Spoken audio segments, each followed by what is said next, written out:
Welcome to Fix It Home Improvement, covering projects that every homeowner should know and great products for home and garden. Hi, I'm JC, and this is where we share weekly home improvement tips. I'm here with my co-host Cindy. Hello, JC. Hi, Cindy.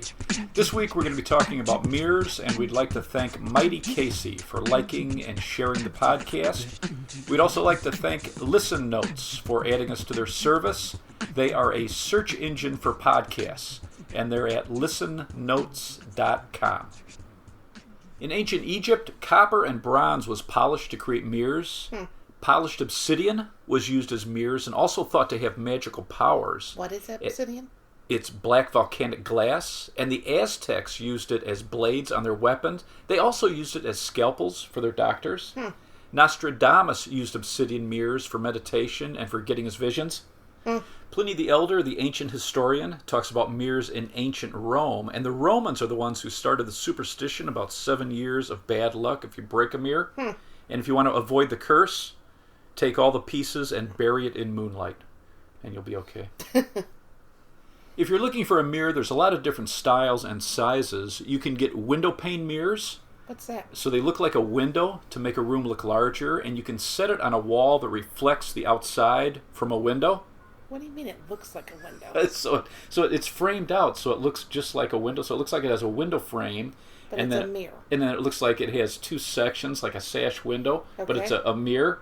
And what decorators are saying is you can put this on a wall. Let's say you have seating so that you're looking at it, and it reflects from a window, so it looks like you're looking to the outside. It's pretty interesting, a few pictures I saw. You can also get full-length mirrors that are reinforced and designed to be leaned against a wall rather than hung in the wall, which is pretty wild. And some will give you the option to hang it or lean it, but some are strictly designed to be leaned, and they're saying do not hang it. You can also get full-length mirrors with feet or a back brace to hold it in place on the floor. And wall mirrors can be either frameless or have a decorative frame. And it is amazing all the different types of frames that you can get on mirrors now. There really can be an accent piece beyond just like using it in the bathroom. Frame mirrors that have the hangers pre-installed on the back make it much easier to hang. Some can be mounted horizontally or vertically if they're rectangular. So I would check the back of the mirror or the label when you're comparing mirrors to see what type of mounting hardware is included or whether you have to install it yourself. Many of the mirrors are going to have the D-rings or interlocking brackets that are included with the mirror. Okay. Frameless mirrors can be hung with adhesives or mirror clips, and there are mirrors that mount to two brackets on the side, so it can be tilted up or down for people of different heights. And these will come round, oval, or rectangular. And I've seen this in quite a few homes lately when you have double sinks. So you have two of these tilting mirrors, one over each sink, and so each person can kind of custom tilt the mirror.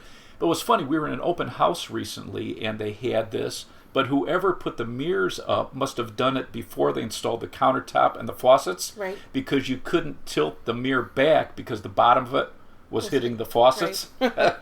So think about that if you're using these tilting mirrors. For bathrooms, I would look for fog-free mirrors, and What's that? they have a protective coating for moisture and humidity. And if you have mirrors now that fog up, Rain-X, so they make that product for your windshields for your Right. car. They have a product now called Bathroom Mirror Anti-Fog, so you can use it on mirrors and windows in the bathroom, and it prevents fogging. Is this a problem for people? Yes, if you take a steamy shower. Well, you're using the exhaust fan, right? If you have an exhaust fan. This is for people without an exhaust fan and take Oh. steamy showers. And they're offended by the foggy mirror? Yes. There's a mirror called Clear Mirror, and this has an electric heater mounted behind the mirror and that prevents it from fogging up in the bathroom.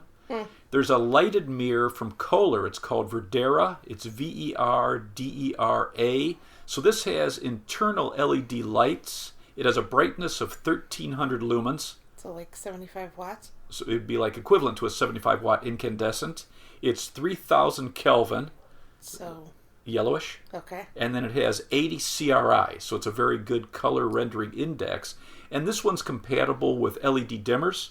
And if you're looking at mirrors that have built-in LEDs, I would check to see whether they're dimmable. Some are and some aren't. Okay. There's another lighted So mirror. you're like running electric to this instead of like a light bar on top of a mirror? Right, exactly. Okay. Yeah, you're going to run from your switch, you're going to run electric behind the wall right to this fixture. There's a system called Elegant Lighting. So this has an integrated LED. It's 1,300 lumens, and the color temperature is 5,000 K. So it's in that blue range. Yeah, exactly. So it's energizing. It's a good thing we did the light bulb episode before this one. If you have a bathroom mirror that's glued in place and you want to remove it, you're going to have to pry it off the wall. Without breaking it? Right. So You don't have to worry about burying it in the moonlight? So there may only be a few globs of glue. Globs? Yes, holding. Is that the technical term? Yeah, yes, I am a professional. Or you could have a lot of lines of glue on the back of this over the whole back of the mirror. So some mirrors have a special backing. So if you were to pull it off and it cracks, it's actually designed to hold the big pieces together, but you really can't tell what type of mirror you have. So you want to use duct tape and crisscross duct tape over the whole face of the mirror. That way if it does crack, it's going to hold it together. It's going to be less dangerous. And I would use multiple lines of the tape on the top and the edges where you're going to be prying. Okay. And my philosophy with this, if a little is good, a lot is better. Does it have to be duct tape, though? Yeah, definitely use duct tape because it's going to hold the glass together. If you try using painter's tape, which I've seen some guys do, it just cracks. It'll just rip it. It won't hold it together. Okay. If you're working over a countertop, I would take painter's tape along the top edge, use drop cloths over the sink and the countertop to protect it. If there's a toilet close, cover that. Cover any floor vents. Wear leather gloves, eye protection, and a dust mask just in case it breaks. And then use wood shims. So start tapping these along the top edge. Use a few. And this will do a couple of things. One is it's going to start to separate the mirror from the wall. And it's going to give you a little room to get a flat pull and pry bar behind the mirror. Okay. I would also use the wood shims behind the pull and pry bar. So I'd put it against the wall and then wedge it between the pull and pry bar and the mirror. And that way, when you're using that pry bar, you're not creating indentations in your drywall. You want to pry from the top and then the top of the sides and work this back and forth until the top pulls away from the wall just enough to get your fingers underneath the mirror. And now you can grab with both hands the top of the mirror and just use a rocking motion and slowly pull this mirror away from the wall. And then you should be able to free it pretty easy.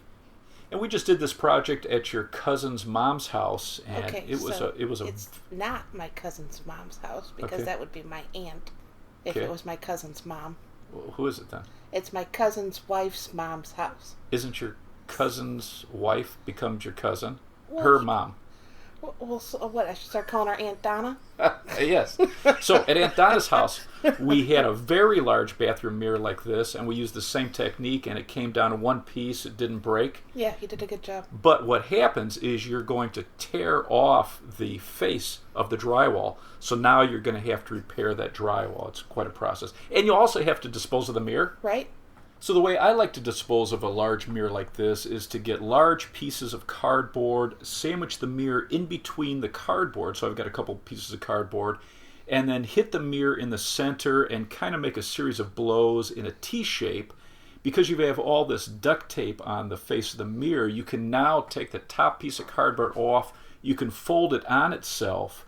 Then I'm going to take that cardboard and fold it over, and I'm going to use more duct tape and seal all the edges. So now I have all these broken pieces of mirror sandwiched in between the cardboard. I've got all the edges sealed off, so you have no sharp edges exposed. Right. And then you can use a magic marker and put broken glass on the outside and then put it into, the normal garbage. And you should check with your village. Some villages want glass like this marked solid waste, broken glass, or they want it just marked broken glass, but you want to make sure that it's completely protected because a lot of communities won't pick it up because if you were to put this into plastic bags, for example, and it could cut It's somebody. glass. Right, it could cut somebody. You can also, another thing I've seen pros do is take thick blankets, like an old blanket, break it up into that to hold the glass or hold the mirror, and then put it into cardboard boxes, tape it off, and then mark it broken glass. So if you have projects like this planned, I would run down to the local hardware store or local grocery store, and on the pallets where they have bag goods, what they'll generally do is have these large sheets of cardboard, usually 44 by 40 inches wide, on top of the pallet so it doesn't damage the bag goods. And generally these are thrown out, so they'll just give these pieces of cardboard to you for free. And they're handy to have around the house for a lot of different projects. Some of the top-rated flat pry bars are from DeWalt, Stanley, they have the Wonder Bar, and Vaughan has the Super Bar. And Vaughan, it's Vaughan, they invented the flat pry bar. They started their company in the 1860s in Chicago, and this is one of the first tools I bought when I started investing in real estate. Congratulations. And Vaughan has some really good top-rated hammers, too. Mm-hmm. The large frameless mirrors can be hung with mirror clips or glue, and many of the mirrors are going to come with the hardware. The mirror clips are either going to be a clear plastic that you use around the outside edge, or you can use metal clips or hangers on the bottom edge for heavy mirrors, and then you can use the plastic on the top to just hold it in place. And those metal J-hooks for the heavy mirrors, I like the felt-lined. That way it's protecting the mirror. If you have a frameless mirror and need mirror clips, if you run to the hardware store, it's generally going to be in tilt bins in the nut and bolt aisle, and they can also have it in carded packages. But check the depth of the mirror. Some of these clips are going to have a lip on it, like a 1/4 inch or 1/8 of an inch. You want to match that. And those metal felt-lined hooks, they come narrow or wide. And if you have a very heavy mirror, you can also get long J-bars, and you're going to screw these into the studs. Some are decorative, and if you're using one of these long supports on the bottom, then you can either use a couple of clips on the top to hold the mirror in place, or you can use glue on the back of it. For most mirrors, you want to use 2 clips on the bottom, 2 to 4 inches from the edge, and if you have a heavy mirror and you're using these J-clips, you want to try to at least get 1 into a stud. So I would mark the stud locations with painter's tape, a stud finder. You're going to put 1 on one side, and if on the other side you don't have even spacing, so let's say you want 2 inches the clip on one side and 2 inches on the other side doesn't line up with a stud, you're going to need to use some type of drywall anchor. Okay. I like the self-tapping drywall anchors. They're very easy to use. You just take a Phillips screwdriver, you're going to drive it into the drywall, flush to the wall, and then you can put your anchor screw into it. For plaster walls, I would use a toggle bolt with those spring-loaded wings. They open up behind the plaster and lath. That's going to carry a lot of weight. And then you want to match the bolt to the toggle to the opening of the clip and match the screw heads. So if you have a flat screw, if you're using flat screws on the other anchors, you'd want to use a flat screw there. If you're using a pan head, so the rounded head, then you'd want all those to match. Okay. Some top-rated stud finders: Zircon, it's Zircon, Franklin Sensors, and Black & Decker. And at the last hardware show we were at, Franklin has a new stud finder. It's their T6, so it's a small version of their original. It has 6 sensors and LEDs that show the whole stud behind the wall. If you don't like the look of clips holding your mirror in place and want it glued, check the installation instructions for the recommended products. The wall needs to be clean, dry, and sound. Some manufacturers recommend wiping off the back of the mirror with rubbing alcohol, but I would check the instructions. And not all adhesives are going to work on a mirror. Like some construction adhesives, it'll actually damage the coating on the back of the mirror, causing a shadow, or it'll fail over time and the mirror will fall off the wall. Liquid Nails has a mirror glue that won't damage mirror backings. It's heat and steam resistant, and they want it applied in 1 2 to 3 inch wide and 1/2 inch thick mass of glue per square foot, and they want to keep the glue 3 inches from the edges. Gunther, it's Gunther, it's Ultra Bond Mirror Mastic. This is compatible with silver, copper, and mirror painted backings. You don't want to use this on acrylic mirrors, and they want this applied in vertical beads 5 to 6 inches apart, 3 inches from the edge. Some other top-rated glues: Loctite Mirror, it's Loctite, Sikaflex, Sikaflex, it's called their mirror adhesive, and DAP, D-A-P, it's Dynagrip Mirror and Marble Adhesive. To hold a mirror in place that you're going to be gluing to the wall, you're going to want to use wood supports under the bottom edge. So figure out where you want the bottom of that mirror to be. Cut your 2x4s to size. I like using a level on top of them. Make sure it's level. You're going to set your mirror on top of the wood and then press it against the wall. You can use a soft cloth all over the mirror to press that glue against the wall. And then use painter's tape on the top and the edges, and that's going to hold it in place while that glue dries. One thing I've seen at a lot of houses is a large bathroom mirror just set right on top of the bathroom countertop. And, and it makes it much easier to install it. So just resting it on that and pushing it against a wall, and that glue's going to hold it. But if you ever change the countertop or the cabinet in the future, you know, the new one, move the mirror. Right, it might be higher. So I would always give myself a couple of inches between the top of the countertop and the bottom of the mirror. That way, if you ever have to adjust anything in the future, I think it gives you just a little bit of freedom. That's how the mirror that we removed from Aunt Donna's house, it had a track, right, on top of it? Yeah, it had a track that was screwed in right on top of the counter, and then we had to lift the mirror up and out of that track, which was a great support, but, you know, I just don't like the idea of giving yourself no room if you ever have to do anything with the countertop. Right. If you have a frameless mirror with the holes in the corner, so this was popular in older homes, make sure you're using rubber or plastic grommets through those holes, and that's going to protect it as you put a screw through that so it doesn't chip the glass or the mirror. And you can get decorative screw covers on top of that, or you can get beveled decorative washers to hold a flathead screw, and then you can put decorative covers over the top of it. Many of the frame mirrors are going to come with the hanging hardware already attached to the back of the mirror. It can either be D-rings, or there's a lot of different brackets. A lot of them will have holes in the bracket itself. So these are designed so you can just screw a wall anchor into your wall, put a screw into it, and this is just going to go over the top of a screw. Usually a pan head, so those are those screws with a beveled head. For the D-rings, you could either use screw heads or hooks to hang the mirror. Some of the D-rings, though, are a problem because they flop down when you're trying to put it on the hook. So I like using a little putty on the D-ring and hold it up at an angle, and that way it's easy to put over the hook, and then when you have the mirror on the wall, it just presses that putty out of the way. So putty, what are you talking about? So you can use a little bit of putty and wedge it so that your D-ring is coming out, let's say, at a 45-degree angle. I'm asking what type of putty, not to re-describe what you just did.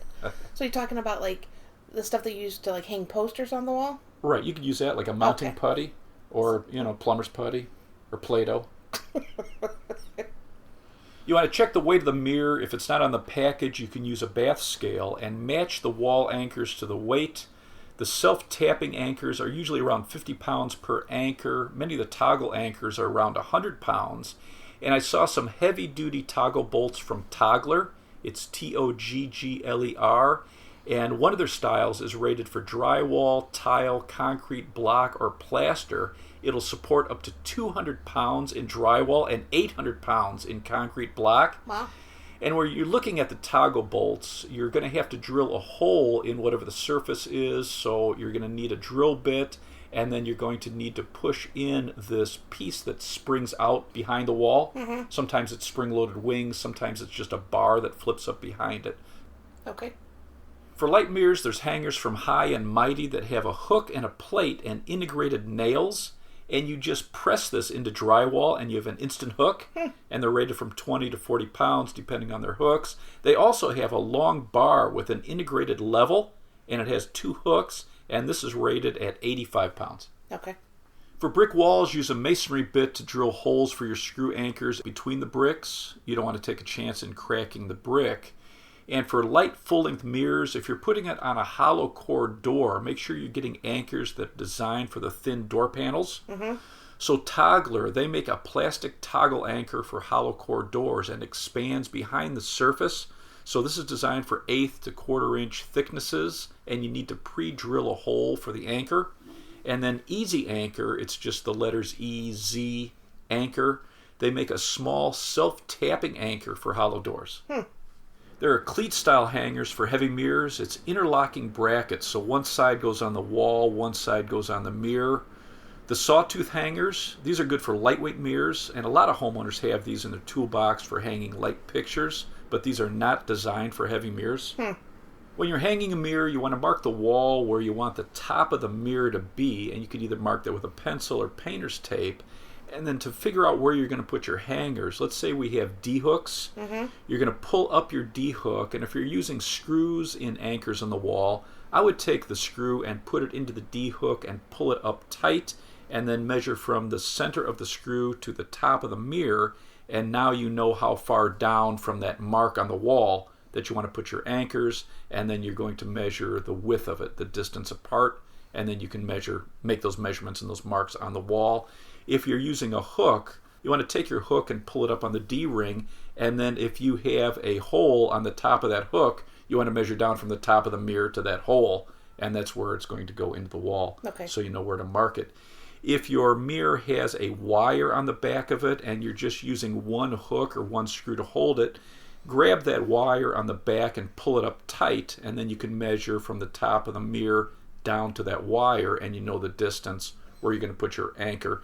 If you're using two hooks, what you should do is grab a piece of wood, the width of those hooks, and put that underneath the wire and pull it tight. And now that top flat area where the wood pulls that wire tight, you're going to measure from the top of the mirror to that wood, and you know the distance where that wire will hang, and then measure the width of that wood, and now you know where to put your hooks. Do you have anything else to add? If you're hanging a frame mirror, make sure you're matching the weight to the load rating on the anchors you're using, and if you're gluing a mirror to the wall, make sure you're using a glue that's rated for mirrors. Let's wrap this up. You can subscribe to our podcast on Apple Podcasts, CastBox, Player FM, or your favorite podcast app. If you enjoyed it, please leave us a review. You can check out our home improvement videos on our YouTube channel, Fix It Home Improvement. And you can subscribe to that as well. You can download our books, Home Improvement Solutions, What Every Homeowner Should Know, on Amazon. If you enjoyed it, please leave us a 5-star rating and review. You can email us at fixitpodcast@gmail.com, and you can follow Cindy on Twitter at FixItCohost. Thank you for listening. Talk to you next week.